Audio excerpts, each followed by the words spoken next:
so I'm recording everything, but I'll be editing it. So like you could just talk normally and I'll take out whatever is not relevant at the end. Which is Oh, half it's of so what good I'm to see about to you. share with you. I know. I can't wait. It's going to be awesome. Oh my gosh. So, thanks so much for joining me today. You look great. Your hair looks fantastic. And I love that we're able to get together because we haven't seen each other in a while, so that's awesome. So, I thought we would just start out with you. Maybe you could describe who you are right now in the present moment. Just give us a little bit of an idea of who you are. Wow. That's always a tough one because it's self-referential, which means that we are coming from a place of total subjectivity and not objectivity. But I'd like to believe that I am a gentle spirit who is going through lots of transformational things and changes, but that essentially my spiritual life is the most important part of who I am today. That I am separating from all the material stuff.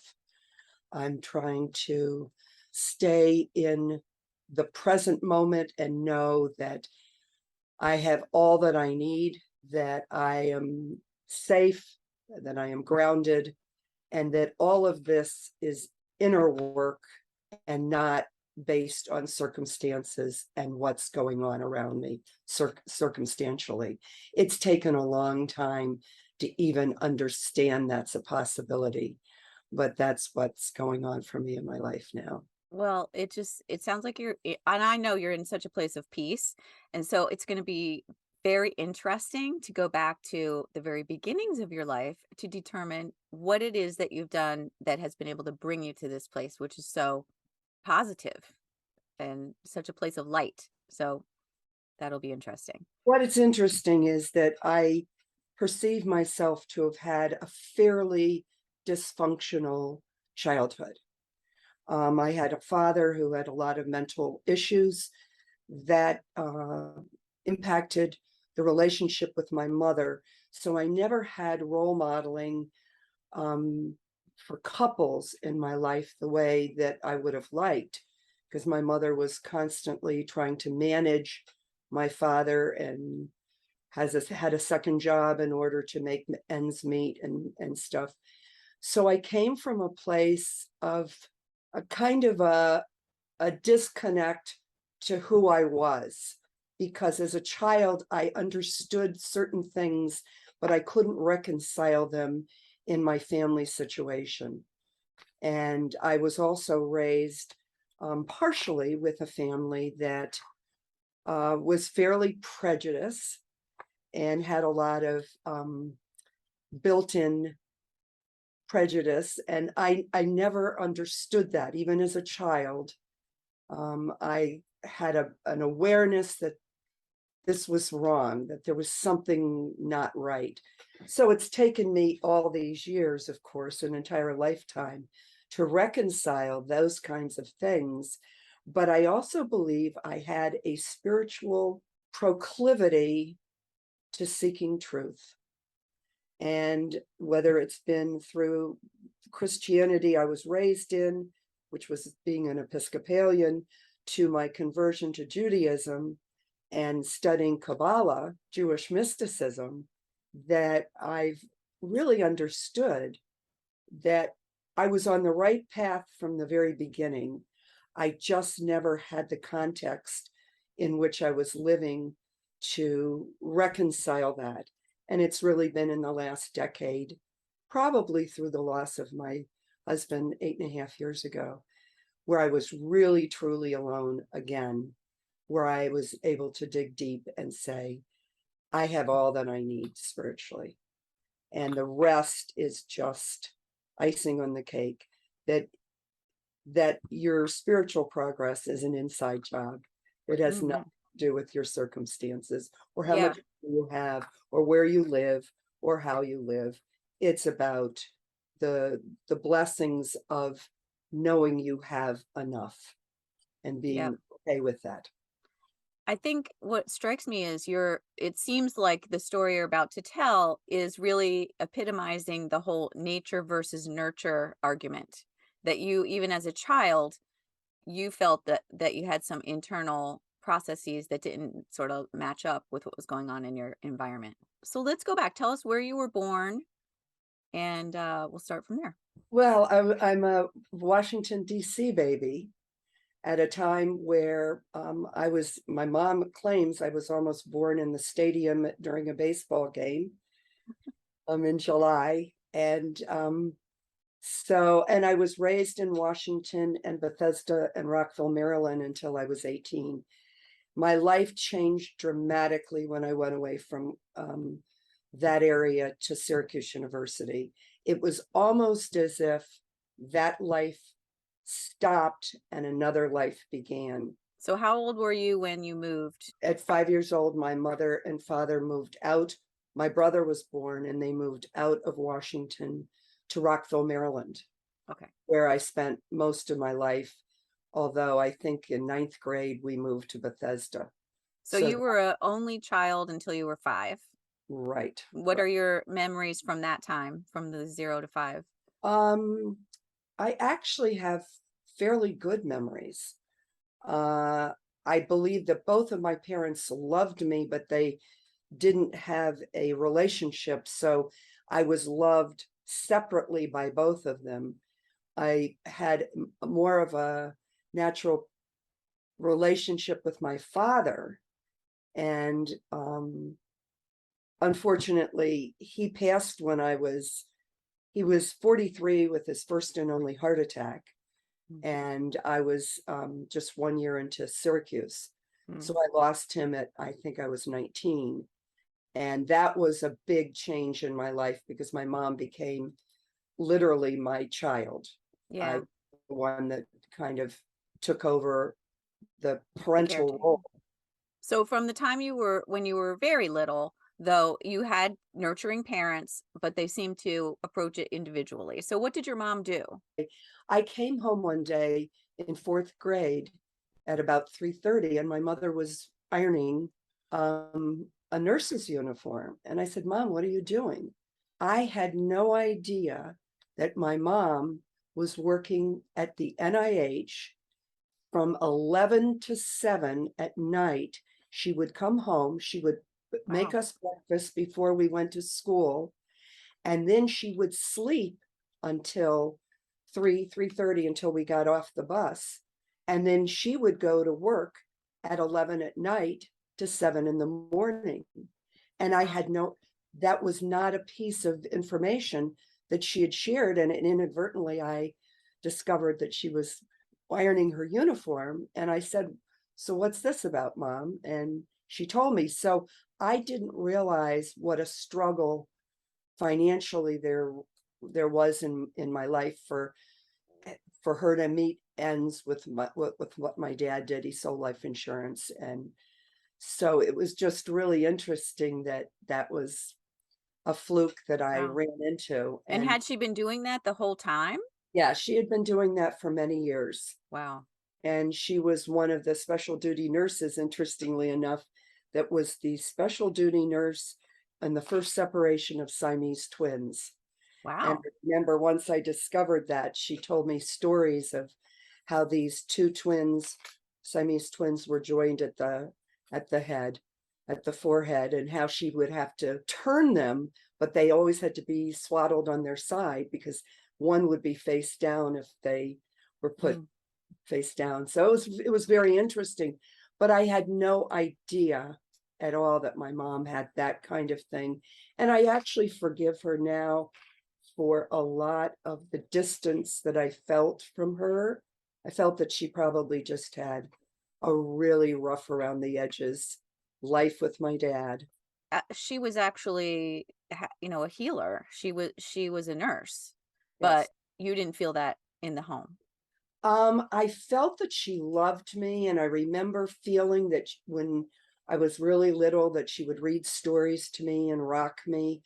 But somehow I feel that as I grew, she became more distant, and I didn't have the kind of nurturing that I would have liked. And I said for many years as an adult, I didn't get the mother that I wanted. However, I now do a lot of forgiving and saying, I got exactly what I needed. And it was part of my process to digest and to go forward and to be the best parent that I could be to my children, Yeah. knowing the things that I felt had not really been there for me. Yeah, I feel like that's something that a lot of people notice is that you learn how to be a good parent by knowing what you didn't have and what you wanted to have. But you just said before that you felt closer with your dad I as a did. small child. So tell us about that. Well, my father and I were very connected. We were much more alike. And as a result, I always got the feeling as a child and then later as an adult that there was some disconnect with my mom and myself based on the fact that I was so much like my dad. Oh. And I actually, um, in my marriage, that was verified by my husband, who said, I don't think this is deliberate, but your mom has always been somewhat jealous of you. And it was Hmm. because I was more like my father than I was my mother. My mother was an inveterate people pleaser, which I did become to some extent, but I always had this kick-ass, rebellious, adversarial kind of thing in my being, that I wasn't going to just follow all the rules and what I was told that was the right thing to do. So is I that how you were like more that's how you were like your dad? Did he Yeah, also have that rebellious kind of yes, and attitude? he was a little bit of a, he was charismatic Mhm. and he was charming, and he had a lot of emotional issues, and as a result, it broke their relationship very early on. And I don't know why. My mom, I asked her once, why did you choose to have another child knowing that early on this really wasn't what you wanted? And she really didn't have a explanation for So me. Maybe she didn't want to be in the marriage or she didn't want to be a parent? What I did you mean think by that? I think both in many ways, but she certainly didn't want to be in the marriage. When my father died, she said something in the first 6 months that was devastating to me, and now I understand it. But as a child, I didn't want to hear this from my parent. And I said, when daddy died, how did you feel? And she said, I was quite relieved. And that was not what I wanted to hear about my favorite parent, Yeah. that she was relieved that he had passed, and she didn't have to get a divorce. She didn't have to do anything, but her her days of angst in the relationship were over through death. Yeah. Now S- I get it. I can be forgiving of Yeah. her for that. When we look at it from when we're their age kind of or as an adult or an older person, and you look back, you can definitely see the perspective differently. So you moved around in the DC area, you moved to Maryland for a bit, and that took you through the elementary school years. Yep, and And then what about and then into college? So in through high school, and how was your school experience? I went to public school. I was never happy. I Because I was always on the fringe. I was popular, but not quite on the in crowd. And I never felt like I fit in. I didn't know this at the time, but I sensed a conservative thread in my life because Bethesda was extremely conservative at that time. And it was only when I went to Syracuse that I completely blossomed. And I became popular, and everybody wanted to be my friend, and they wanted to rush me for all these sororities. And I was really quite stunned because I'd always been just on the fringe of acceptance, what I perceived as popularity. And it wasn't until Syracuse that all of those things manifested and more. So I, do I you think that had to do with your environment or to do with something in you that changed when you were able to change environments, or what was it? I think it was not in me. I think it was the environment in which I was raised, which was extremely conservative. When I got to What do you mean by conservative when you say that? it was people just were following the path. Nobody was challenging anything. And when I got to Syracuse, it felt much more urban. Most of the people were from New York City, so that there was a much more exciting environment where things were accepted on a long spectrum that would never have been accepted in my community in Bethesda. Just never really fit. I was just always on the edge. Right at the time you were going to college, though, your father had passed. So how My do you think that father, ties in to this change? well, he passed exactly a year into my second year. I had met my husband the second day of school my freshman year, and that too changed the entire trajectory of my life. And if my husband were alive, he would jokingly tell the story of when I met him. He got my name from a girlfriend from high school who actually had friends in Rochester.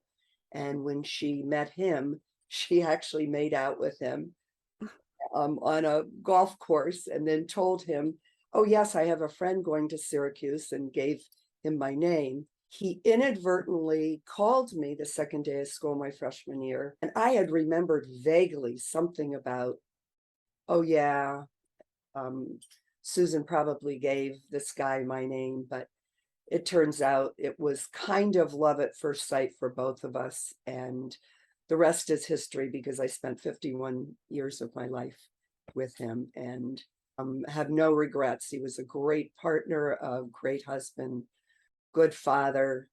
But what I also understand now, having been widowed for 8 years, I accommodated a lot of who I was authentically because he too was conservative. He had, quote, allowed me to be who I was, but I always ratcheted it down just a little bit.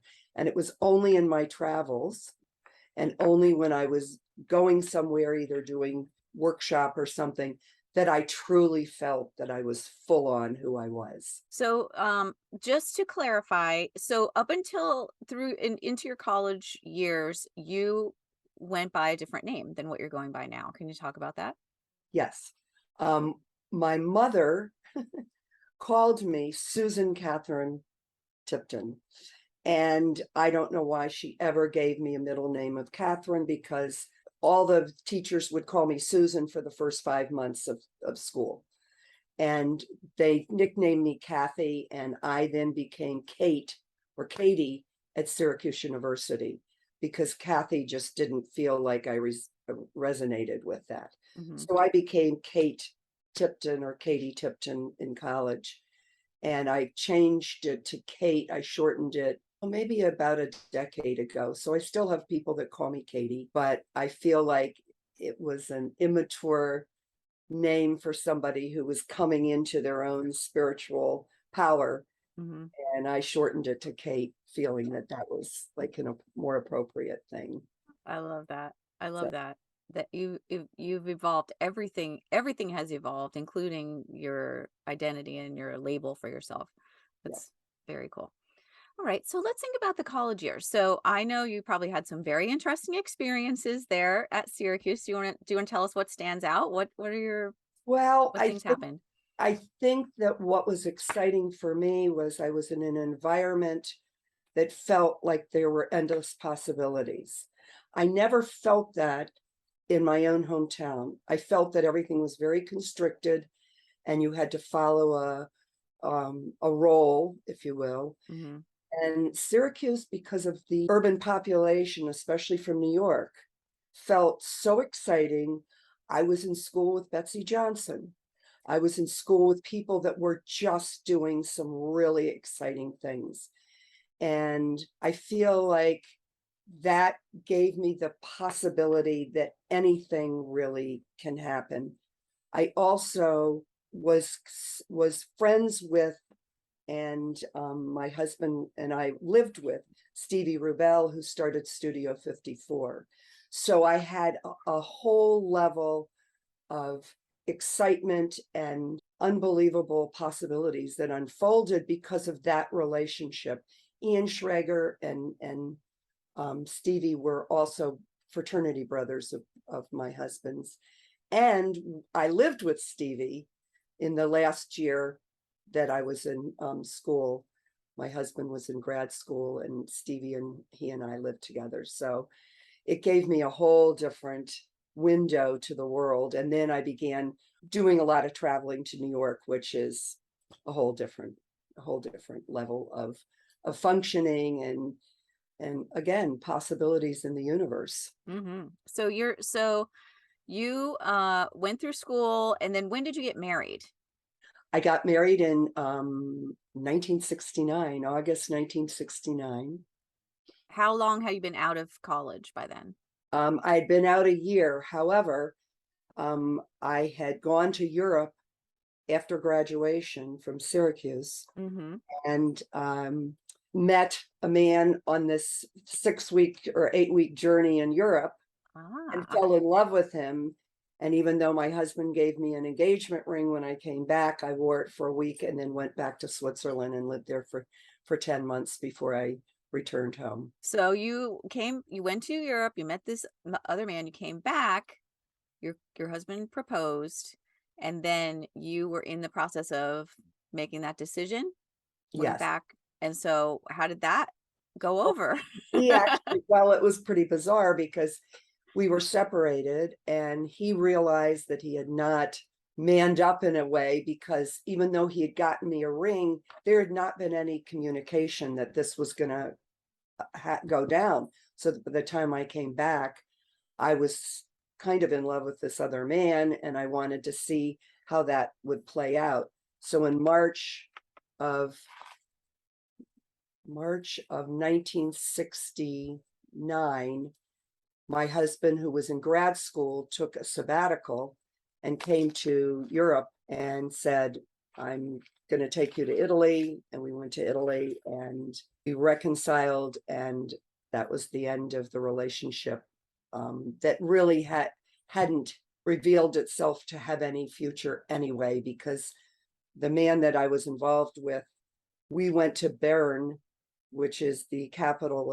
of Switzerland, and there was no way that he could have married me and me become a Swiss citizen. Mm. But that was an obstacle, so that when my husband came over and said, come home, marry me, that was what I did.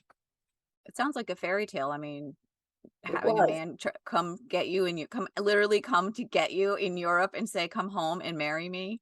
yes. And that, by the way, was very influential in our relationship, meaning he put he put the pedal to the metal in many ways. That was an extremely significant, because before he had Hmm. kind of equivocated all of this. Yeah. And I was like, we are together for 4 years, and I'm graduating from college after 4 years of being with you, and there's no commitment.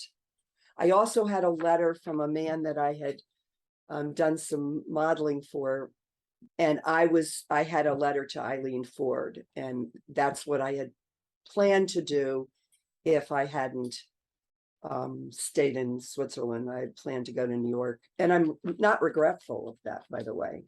I would not have made it very well in New York, knowing who I was at the time. I was much too emotionally fragile to have gone and been a model in New York. So Okay. no question about it. Then you came back, you got married, and then I know you had some great experiences in the city. So you had the Studio 54 connection and some other things. So what are your most exciting times and during that time in your life? Well, Bruce and I had friends who later married, I think 8 years after us, Neil and Glenna. They were also friends with Stevie Rebel and Ian in the fraternity.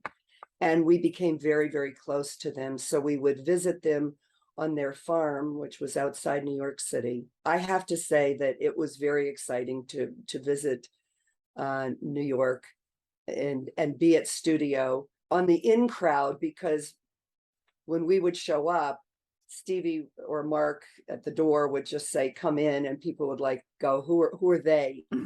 That they're just sort of able to just go in. And I met some amazing celebrities there. And it was always so funny because Stevie would introduce me as, oh, this is my friend Kate from Rochester. And I kept saying, Stevie, they don't really give a shit who I am from Rochester. I mean, I met Mick Jagger. I made him sing me happy birthday on one of Oh my my god. birthdays. And then he said he was with Jerry Hall. And when I met him, I said, it's my birthday. And I said, would you sing me happy birthday? And he said, yes, only if you sing me happy birthday. My birthday was 3 days before yours. So I sang him happy birthday. Jerry, by the way, was not a happy camper. I Oh. just have to say she was not happy because there was some um, resonance between the two of us, kind of flirting back and forth. And of course, that's part of who he was. But You and Mick? yeah, me and Mick. And I met Elton John. I met Sly Stallone. I met pretty much all of them. Although I never went to. My husband was always in the VIP room at studio, and he would sit next to Liza Minnelli and Andy Warhol. And I never hung out with any of those people. He always wanted to be in the VIP room. I wanted to be on the dance floor and, meeting everybody and doing things. But anyway, but I went to some great parties. I went to Mariel Hemingway's party in which they brought in, I believe this is correct, 150,000 square feet of sod to create a African Serengeti with Wow. stuffed animals everywhere, antelopes and whatever, because she liked Africa. So I went to some really great events at studio, and it was just fun. It was just really a fun time. Such a freedom. That experience sounds amazing. So how many years did that last where you were doing that, kind of in that scene? That was only 2 or 3 years. Studio was it felt like forever, but it was pretty um time ended. And then Stevie and Ian both went to prison, and I had a series because I was not close to Ian, but I was very close to Stevie. And I had a series of nightmares where I would wake up crying because I don't know why it affected me, but it just really flipped me out. And then when Stevie passed, it was really hard. That was the beginning of the era of AIDS and the kinds of devastation that hit New York. So you were in your 20s then during this time, right? Yeah. Okay. So is there anything else from that decade, that 20s decade, that kind of sounds like it went from a high to a low for you? Well, I had 2 children in that Ah, time. I had okay. I had both of my daughters 21 months apart, one born in 73, one born in 74. That was kind of an exciting time for me, but it was so weird because here I had children at home being cared for, but would go to Studio 54. And it was talking about a disconnect. Hmm. Here I was, a quote, a housewife from Rochester, New York, partying at studio and staying out till 6 a.m. in the morning, on occasional weekends. And so it was pretty bizarre. It was really actually pretty strange. It sounds like the best of both worlds in a lot of ways. It was the best of both worlds. Absolutely. That's And I so cool. wasn't into drugs, but I was introduced to cocaine at studio. And fortunately, I learned later how addictive cocaine was, but I never became, on this occasional times that I did it, I never became addicted, which was very fortunate because I Mhm. wasn't drinking because I had children, and I didn't want to use recreational drugs because I wanted to be a good parent, blah, blah, blah. But it was bizarre, but But tried you got a little smattering of the of lifestyle. the life. Yeah. Very interesting. Aw, all right. So then those years kind of that fizzled out, that scene, and then so let's move into your 30s. So what was that era like for you? Well, that was great because my husband and I went with Neil and Glenna and many of our other New York friends to Club Med repeatedly, which was a Mm. great opportunity.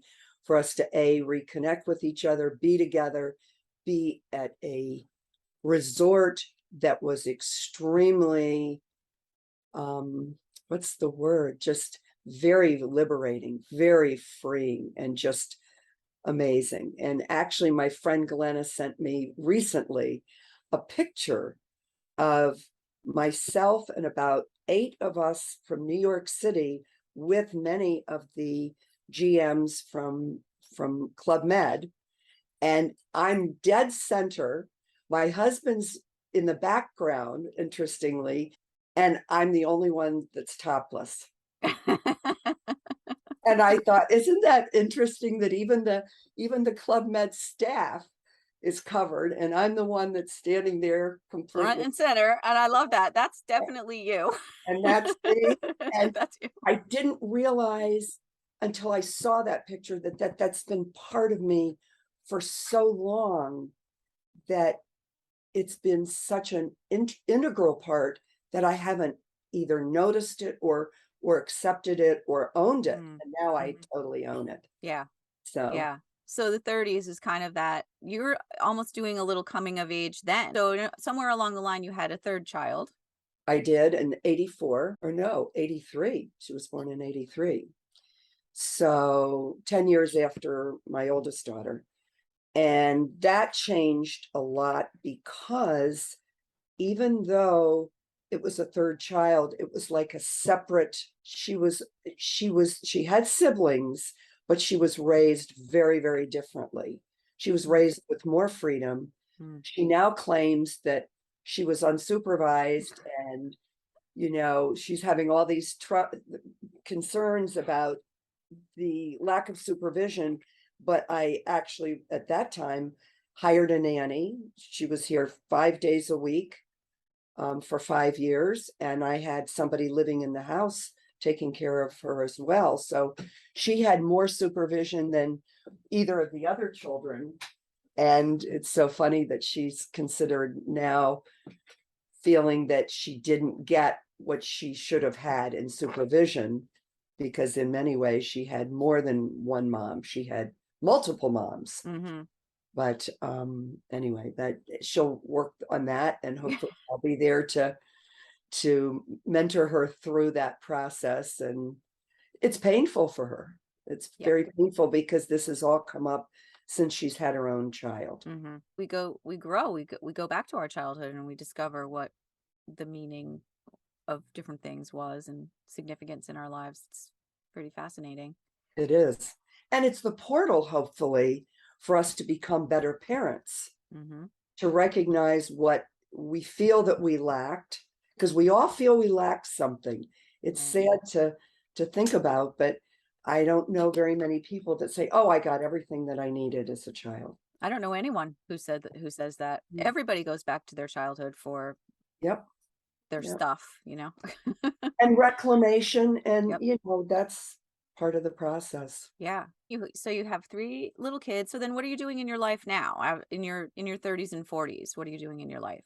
Well, unfortunately, I now have 3 children, but my husband is into, at this point, and I'm not blaming, I take full responsibility of the unfolding, but he is so into being a workaholic, that I'm not feeling connected, Mm, and I'm not feeling that there's any real bond between us in parenting.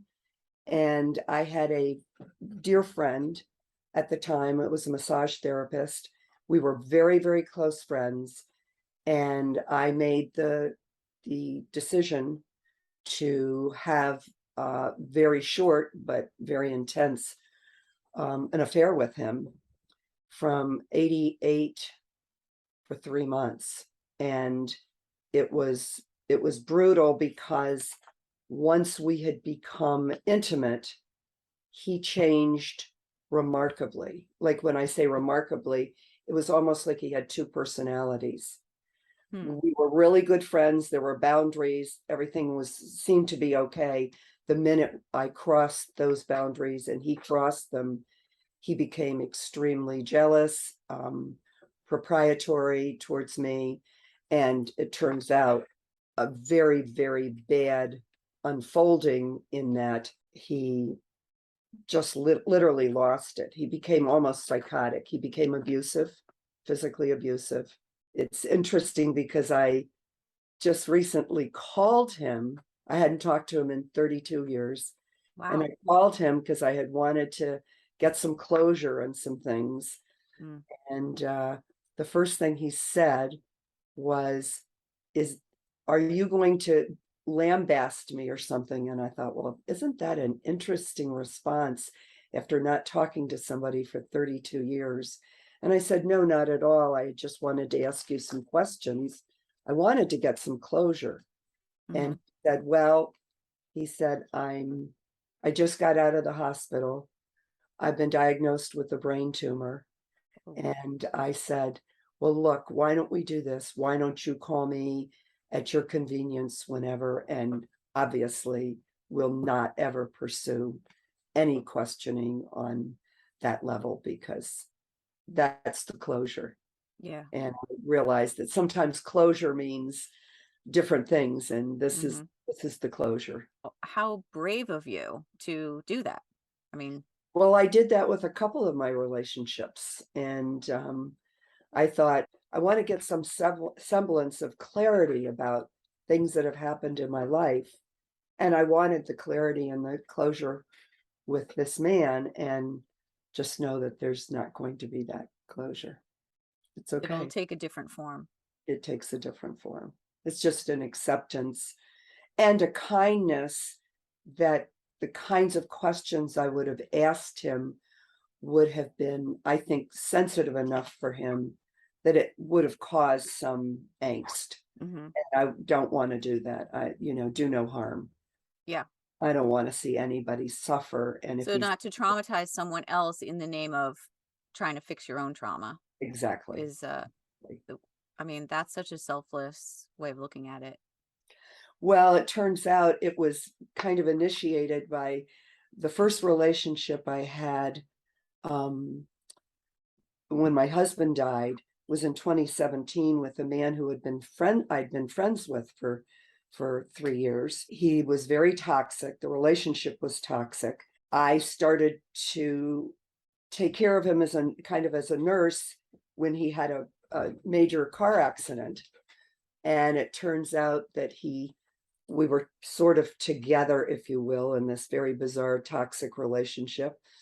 And when I got back to San Diego, he literally ghosted me from the 23rd of January, 2018, and I never heard from him again. Wow. And that was the end of that. It turns out that I was sitting in with a friend in April, and I got a text from him, and he literally apologized for the way he treated me after 4 years and 3 months. And I Wow. jokingly said, "Oh, I know what this is about." He probably is in AA and he has a sponsor sitting next to him going, "Make these amends to all the people you harmed." And I said, "Would you be open to a conversation?" And he said, yes. I said, "A short one." I called him and he did the same thing. He apologized. "I'm so sorry that I treated you the way I did and I ghosted you and blah, blah, blah." And I said, "I've waited for this for 4 years because I was hoping that if I saw you in the street, I would tell you that you were a blessing in my life. Because despite the fact that I was very hurt in the relationship, you were again, the portal, the doorway for me to understand that I had a life left. Yeah. So despite the pain, I was considering him a blessing." And I'm not sure he really got that, but it doesn't matter because that was my way of telling him it's okay. You were a blessing in my life Yeah. because now Well, I have recognizing things as blessings, and that's the whole point of what I'm trying to do with these conversations is like recognizing things as blessings. It opens the door to forgiveness, and that's essential to becoming whole and healing yourself. So, and I think you do that at a level that just it's very profound what you're doing. Like, it's not something most people can achieve in their lifetime. But let's go back, just I just want to just quickly fill in a couple of holes. So you had said earlier that when your father passed away, you became your mother's caretaker, your mother's parent. And then you just said something else that struck me. You said you became a nurse to this guy that you were in this relationship with. And also, just to clarify, that you now, at this time in your life, spend your time between two places. So you have Yeah. relationships with people in New York and in California. So Yes. just to clarify. Okay. Yes. So what is it with your mother that changed and causes a shift in roles there? Well, all I know is that she kept saying, repeating this, and I wasn't aware of it, but apparently, during my father's funeral, when I came in from flying home, I threw my suitcase on the landing and I said to her, "Don't worry, Mom, I'm here to take care of you." Mm. And she repeated that over and over for many, many years. And I didn't realize that I became her parent in a sense.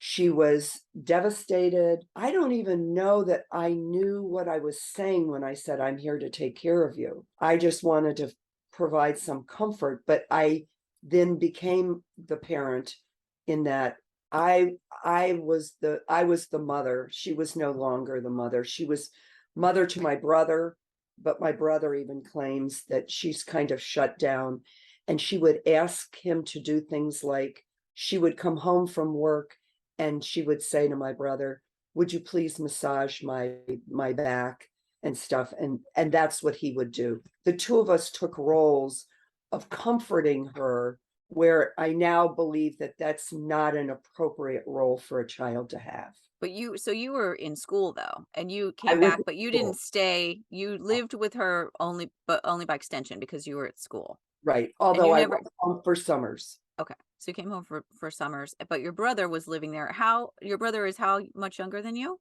5 years. Okay. So he was still living in the house. Yes, And yes. how was your relationship with him? It's interesting because he just got married in Lyons, Colorado, and I went out and celebrated with him. I am so thrilled that he's my brother. In the all the years we've been together as siblings, we've only had one fight. It lasted a week. He was living in San Francisco at the time. I don't even remember what the fight was about, but I remember that both of us felt very strongly about our perspectives. And we can pick up literally at any point in time if we haven't even seen or talked to each other in months or even a year, and we're totally there for each other. He's an extraordinary individual and a blessing in my life. So and hopefully he feels the same. But he married a woman who absolutely adores him and loves him. And the good news is he was married to my ex-sister-in-law for 22 years, and we're still good friends. And she's best friends now with his now wife. So Wow. everything it's pretty extraordinary. That is extraordinary. And you seem to have a way of just a way with relationships, like a way of balancing relationships, or making them work or giving meaning to them. And then maybe that also by extension comes across to others in your life. It's very interesting.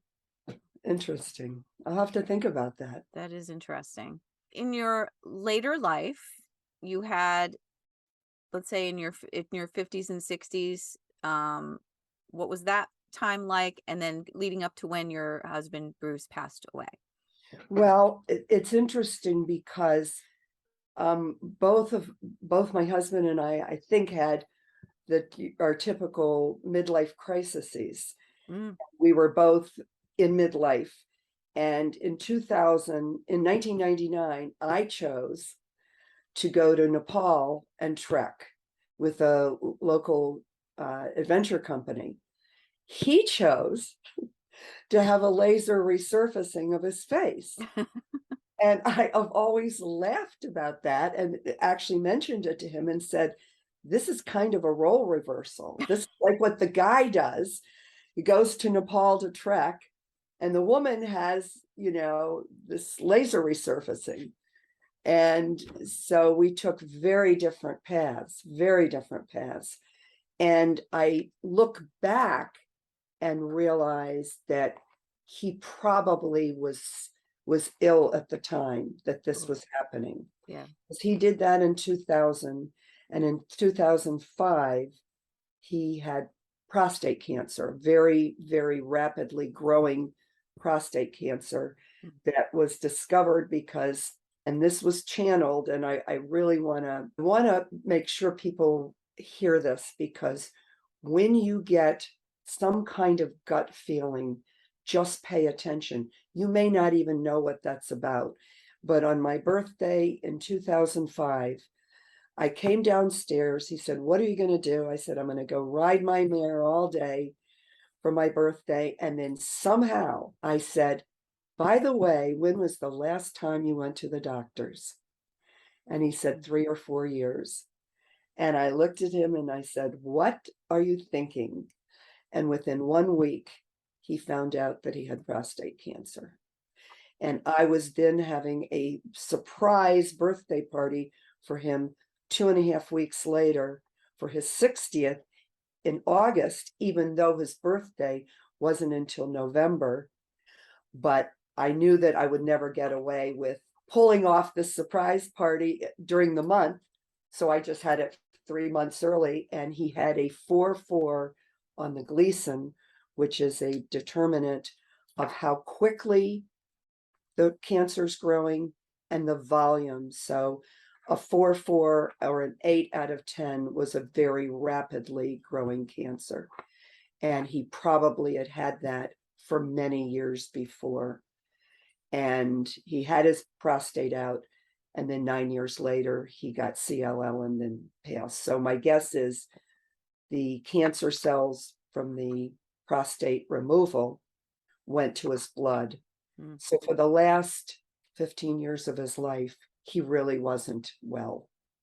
And I didn't get that at the time. It's only retrospectively that I've looked back and said, so much of our relationship deteriorated because he probably didn't really feel well Oh, during a lot of that time. you just didn't know what it was. And I didn't know what it was. And we were disconnected sexually because after the prostate removal, he did not feel like a man. And every time we Mm. would go to the doctors, he would ask for Viagra or Cialis or something. And I went, "But you don't need that." And he goes, "Yes, I do." Mm. He never felt again like he was a man. And so by the time he had passed and I had the first relationship with this man who was highly toxic, I hadn't been touched in 12 years. Wow.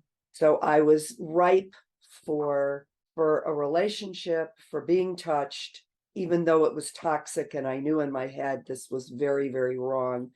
It didn't feel right.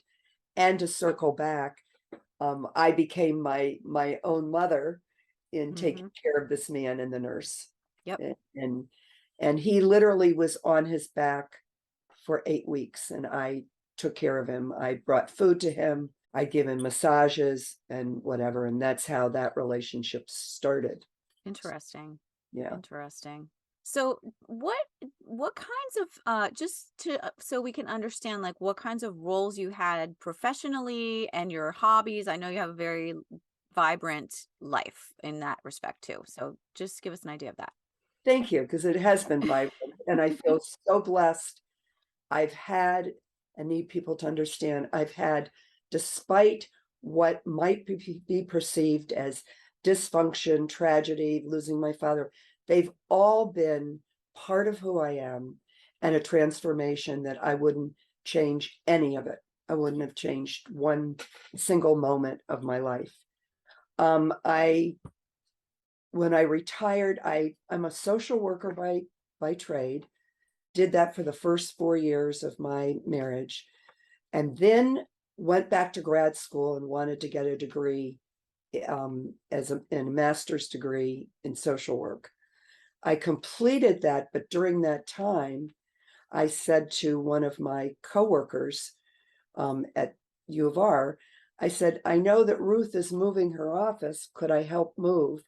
And she said, no, but what you could do is you could become a counselor in her women's group. Hmm. And she created a Alexander women's group with 10 different doctors, in which I was a counselor for 6 years, from 1980 to 86. And it was an abortion clinic. And I'm not pro-abortion, but I'm definitely pro-choice. I worked there successfully for 6 years. And at the end of 6 years, even though I had a pregnancy, my last pregnancy, and worked through that for 9 months, I realized that was not spiritually where I wanted to be. Hmm. So I left. And then I decided to start a boutique because I'd always wanted to have a boutique. Hmm. I had that for 5 years, and it was called Tickled Pink.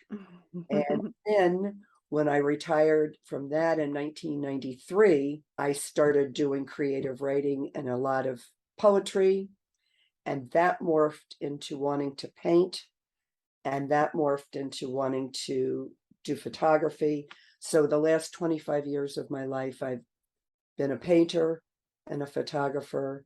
And that has been on hold since my husband died. But I still do some work, and it definitely feeds me, and I have to get back to more of that because the creative spirit in me wants to be productive and wants to pursue beauty. Yeah. And so, But since your husband died, and because I know you personally, and you did put that sort of creative life on hold, but you have done something very important um in your own personal life, because you've had to shift that focus, and that was directly the your husband's passing was a direct catalyst to that. So, and we always talk about the symbol of the butterfly, because that's kind of what you have embodied over the past several years. So, and you're just in such a place of clarity right now as I talk to you. So, can you tell us a little bit about that?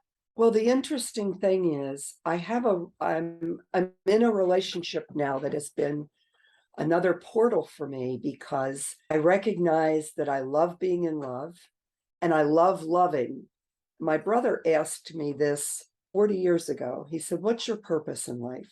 And I never hesitated. We were alone, and I think we were hiking, and I looked at him and I said, I'm here to love. And I believe that. I believe that that's what I'm here to do. That's my main purpose. But what this new relationship has done is illuminated for me that I became attached to mourning and grief Mm. for being widowed, and that I needed to release myself from that attachment. That mourning and grief is absolutely something we all need to do, and we need to do it wholly. We need to do it open-heartedly. But I was attached to it, and I was attached to it in a way that would protect me from any possible other relationship. Because if I could be the grieving widow, then I couldn't be hurt by anything else in Hmm. a relationship. So that happened about a month ago, and I really released myself from that and from the attachment of continuing to see myself as a widow rather than seeing myself as a fully functioning, transforming human being. Hmm. And how do you feel like there's any connection, or how do you compare your grieving over your husband to the grieving over your father when he passed when you were younger? Well, interestingly enough, I realized in April of this year with a man that I had a relationship with, who was an extremely clear and conscious human being, that I'm looking for my lost father. Hmm. And that part of my relationship with my husband, and probably all men in my life, have related to seeking my lost father. And that's actually been a freeing thing. That's been very liberating to me. It hasn't been sad in any way. It's been like, wow, so now I get it. And now I understand how enmeshed I can become in a relationship, and how much I can love to be in love and to feel that love, because I'm looking for the lost father that I feel abandoned by, oh my gosh, holy moly, 34, 50 some years ago, Wow. 56 years ago.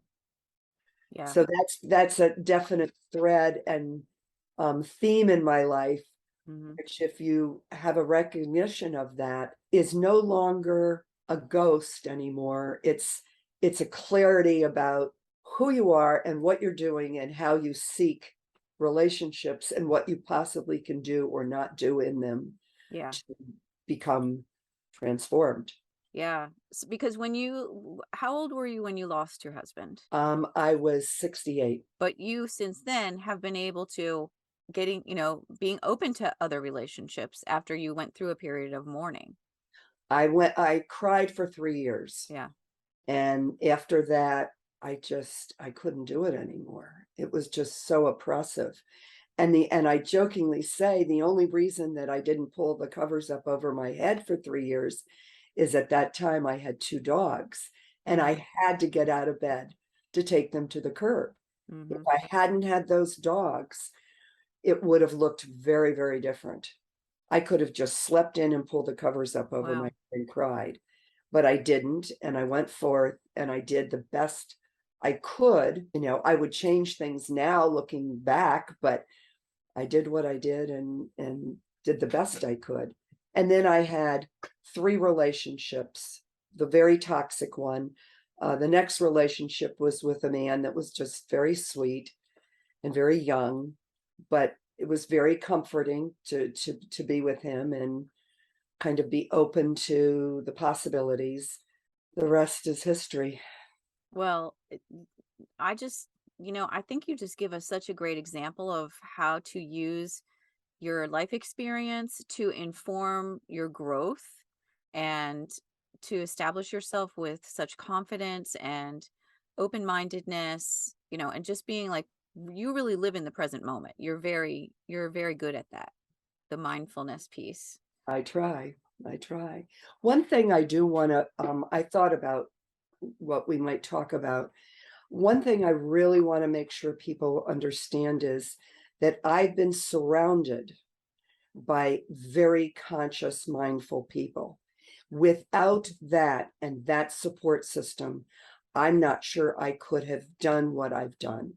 Meaning, I take the credit for a lot of the choices I've made or not made, but I've been around people that have a high level of consciousness. I've deliberately surrounded myself with people like that. And that's given me the opportunity to check it out with people like yourself over the years. And without that kind of feedback, I would not have been as successful, I don't think, in resolving or transforming to the level that I've transformed. You Mm, have to have people witness you. You have to have people that are honest, that say, mm.